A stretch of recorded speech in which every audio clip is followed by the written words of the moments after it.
On this episode of On the Set, I'm checking out the long-awaited Flash movie, so let's get into it.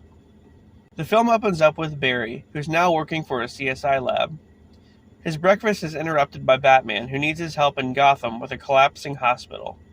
As Flash races to save nurses and babies who are falling from the windows of the building, Batman goes on a hot pursuit of criminals who stole some kind of biological agent. The chase leads them to a bridge where Wonder Woman shows up to help catch the criminals. Then, Barry talks with his father, who's about to have a parole hearing after being sent to prison for his mother's death. We see in a flashback the day Barry's mother died. His father went to the store to grab a can of tomatoes, and when he returned, Barry's mother, Nora, was stabbed and dying. Barry's father's innocent, but they can't find a way to prove it in court. Then, Barry gets the idea to go back in time to save his mother from dying, or at the very least, make it to where his dad never left the house that day. Batman highly advises against this due to the butterfly effect, but Barry being Barry thinks he'll just be extra careful. So he runs so fast he time travels to 2013 and goes to the grocery store where his mom is shopping. Barry puts a can of tomatoes in her cart and leaves, thus negating his father ever having to go back out. As he goes to run back to modern day, a mysterious figure knocks him back into the past, trapping him in 2013. He meets his younger self, who's supposed to get the speedster powers that same day. So Future Barry takes the younger one to the lab he got his own powers in. Which, if you didn't know, he got covered in chemicals and struck by lightning. But anyway, they repeat the same process for young Barry, and it works. However, now Future Barry doesn't have his own powers anymore. Young Barry goes around town testing out his new ability, but causing a bunch of destruction in the process. He gives off the vibe that he's kind of young and careless, which starts to irritate Future Barry. Then they learn that General Zod has arrived to terraform the Earth into another Krypton. Pretty much the same plot from Man of Steel, because as I said, they're in 2013, the same year the events of Man of Steel happened. Barry tries to assemble the Justice League, but in this timeline, there is no Justice League. However, there is a Batman, so the two Barrys go to Wayne Manor to seek him out and run into an old washed-up Bruce Wayne. They tell him about Zod, and he declines to help. After that, they stumble upon the Batcave, and then Bruce somehow has a change of heart.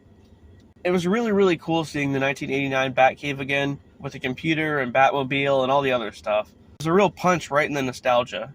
So they track down the location of Clark Kent, which apparently is in a military compound in Russia. And this is a pretty great scene. In Russia, they storm the compound and Batman kicks ass. It's basically an unofficial Batman 3. They find the chamber holding Clark, only it's not Clark, it's his cousin, Kara.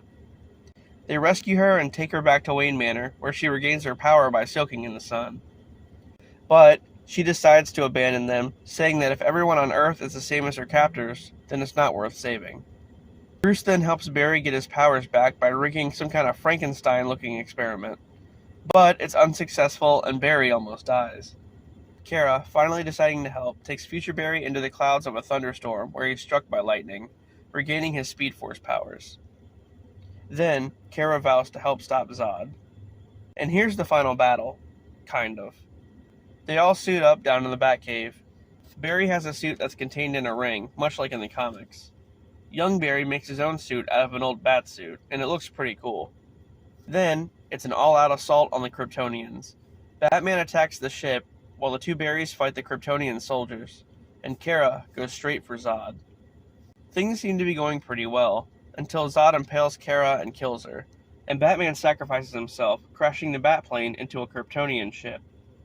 Young Barry says they can save them by going back in time, and after doing so, Kara gets the upper hand on Zod and kicks his ass. Batman makes quick work of a giant Kryptonian soldier by using bombs, but ends up getting mortally wounded in the process. Kara then gets stabbed by Zod yet again. Future Barry then realizes that their deaths are inevitable, yet young Barry is determined to go back in time to save them. He does it anyway, over and over, failing each time, as Batman and Supergirl are meant to die. Then, young Barry keeps getting stabbed by Kryptonian blades every time he goes back, and eventually they cover his entire body. Out of nowhere, Future Barry is ambushed by the mysterious figure yet again, who turns out to be another speedster. Not only a speedster, but the future version of young Barry, aka the Dark Flash, who pretty much has become obsessed with going back in time to save Batman and Supergirl. like he's dedicated his entire existence to it. He's done it so much, in fact, that the multiverse has started to collapse in on itself. And his new suit is literally made up of Kryptonian blades because he was stabbed 1,000,000 times. But the metal of the blades kind of merged into his suit somehow. And yeah, the whole collapsing multiverse thing, I would have just said incursion, because that's basically what's happening. But that's a Marvel term, so, copyright. Anyway, here we see another awesome cameo. We see visions of all the alternate versions of the DC heroes, Adam West Batman, Christopher Reeve Superman, and many, many others. One in particular is a long-haired Superman fighting a creature who turns out to be Nicolas Cage. That's right, a long time ago, Nicolas Cage was actually supposed to play Superman, but it never ended up happening. So it's cool they threw that into the movie. Anyway, Future Barry tries to reason with Dark Flash, but he's in denial, still believing Batman and Supergirl can be saved. He explains to Barry that he threw him into 2013 so that he could find young Barry, and he would eventually become the Dark Flash, basically creating some sort of paradox.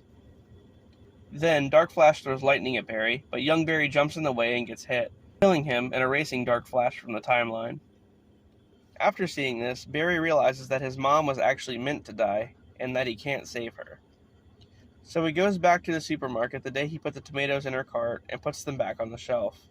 He wants to see his mom one last time and bumps into her in one of the aisles. But to her, he's just a stranger who misses his own mom, and she gives him a hug to embrace him. Then Barry finds a way to win his dad's case. He makes it to where his dad is visible on a security camera, which gives him an alibi for his mother's murder. So, his dad's set free, and there's somewhat of a happy ending. As Barry leaves the courthouse, he gets a call from Bruce, who's driving up from around the corner. Barry's relieved to hear from him, but it's not Ben Affleck. The Bruce getting out of the car is George Clooney. Boom. After that, we get an end credit scene of Barry and Arthur Curry leaving a bar drunk as Barry explains to him the multiverse. The end. Wow, you want to get nuts? Let's get nuts. That was pretty amazing. Was it a better multiverse movie than No Way Home? Well, I don't know about that, but it was pretty great. They loosely adapted Flashpoint, and I'm okay with that. No, there wasn't any sign of Eobard Thawne or Thomas Wayne Batman, but having Michael Keaton come back was well worth it. That scene of him fighting the Kryptonians was badass, and when they raided the Russian compound, oh my god. Sasha Calle as Supergirl was great too. She was awesome and a good replacement for Henry Cavill. I already somewhat predicted the Dark Flash thing once I saw the two Barrys, not to mention all the spoilers with all the toys and the merch. I knew one of them would get corrupted at some point, but I had no idea that his suit would be made up of Kryptonian metal, or blades or whatever. But the way they did it was pretty cool. Anyway guys, that was the Flash movie. I highly recommend this one for sure. Alright, well, with all that being said, I'll see you guys on the next one.